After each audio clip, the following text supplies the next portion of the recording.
ওই সমস্ত অহংকার করনেওয়ালারা ওদেরকে আজকে জাহান্নামের ভিতরে, এই জেলখানার ভিতরে আল্লাহ তাদেরকে এই আগুনের নিচে রাখবে। এই অহংকার করনেওয়ালারা আল্লাহর জান্নাতে যাবে না, পাবে না, পাবে না। কিয়ামতের দিন কিছু মানুষকে পিপিলিকার সমান সমান করে বানানো হবে, পিঁপড়ার সমান সমান, একদম পিপিলিকার সমান সমান করে বানানো হবে। কিন্তু তারা মানুষ, এত ছোট মানুষ আপনি জীবনে দেখেননি, আপনার কল্পনাতেও নেই। মানুষ হবে কিন্তু পিপিলিকার সমান, পিঁপড়ার সমান সমান হবে।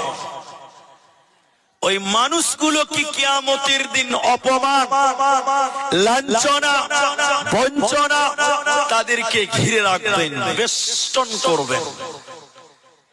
গরুর রাখালেরা যেমন পিটাতে পিটাতে পশুগুলোকে ময়দানে নিয়ে যায়, এই পিঁপড়ার সমান সমান মানুষগুলোকে পিটিয়ে পিটিয়ে ফেরেশতারা জাহান্নামের দিকে নিয়ে যাবেন। জাহান্নামের ভিতরে একটা জেলখানা আছে, জেলখানাটার নাম হলো বৌলাস। বাউলাস জেলখানাটা কেমন? উপরে যেরকম এখন ছাউনিতে কাপড় দেওয়া আছে প্যান্ডেলে, ওই জেলখানার উপরে থাকবে আগুন, উপরটা আগুনের পেন্ডলি, চতুর্দিকে আগুন। এই বাউলাস নামক জেলখানাতে জাহান্নামের ভিতরে এই পিঁপড়ার সমান সমান মানুষগুলোকে পিটাতে পিটাতে পিটাতে পিটাতে ভিতরে ভরা হবে। তারা যখন ভিতরে চলে যাবে, আগুনের তাপে কুলুর খানের মতন দরে দরে বাড়াবে। বহরমপুরে জেলখানা আছে, মালদা বালুরঘাটে জেলখানা আছে, জাহান্নামের ভিতরে জেলখানাটার নাম বাউলাস। ওই জেলখানাতে খেতে দেবে কি শুনে নেন মুসলমান, জাহান্নামীদের শরীরের পচা রক্ত, পচা পুষ এবং রক্ত ওই জেলখানার খাবার বানানো হবে। এরা যখন আগুনের জেলখানার ভিতরে কুলুর কানির মতন দৌড়বে, নবীজি বললেন এরা কারা, এরা কারা, কেন তাদেরকে পিপিলিকার সমান সমান বানানো হলো, কেন তাদের ছোট ছোট বানিয়ে, কেন তাদের জেলখানার ভিতরে জাহান্নামে ভরা হলো, কেন কেন তাদেরকে পচা রক্ত পচা ফুস খেতে দিবে কেন? এদের পরিচয় এরা কারা, এদের অপরাধ কি? জিবরাইল তুমি বলো। জিবরাইল বলেন ইয়া রাসূলুল্লাহ, এরা হলো তারা যারা দুনিয়াতে অহংকার করেছিল, মানুষকে তুচ্ছ তাচ্ছিল্য করেছিল, যারা গরিবকে ধাক্কা দিয়েছিল, কমজোরকে বেজ্জতি করেছিল, আঘাত করেছিল, মানুষদের মাঝে কমজোর ব্যক্তিদের লানত করেছিল, ওই সমস্ত অহংকার করনেওয়ালারা ওদেরকে আজকে জাহান্নামের ভিতরে, এই জেলখানার ভিতরে আল্লাহ তাদেরকে এই আগুনের নিচে রাখবে। এই অহংকার করনেওয়ালারা আল্লাহর জান্নাতে যাবে না, পাবে না, পাবে না। আল্লাহ তাবারাক ওয়া তাআলা 31 নম্বর সূরা, সূরা লুকমানের 18 নম্বর আয়াতে আল্লাহ বলেন, ওয়ালা তামশি ফিল আরদি মারহা, হে দুনিয়ার লোক, দুনিয়াতে অহংকার করে চলবে না, তোমরা মানুষ দেখে মুখ ফিরিয়ে নিও না, মানুষদের কাছ থেকে মুখকে ঘুরিয়ে নিও না, অহংকার করো না।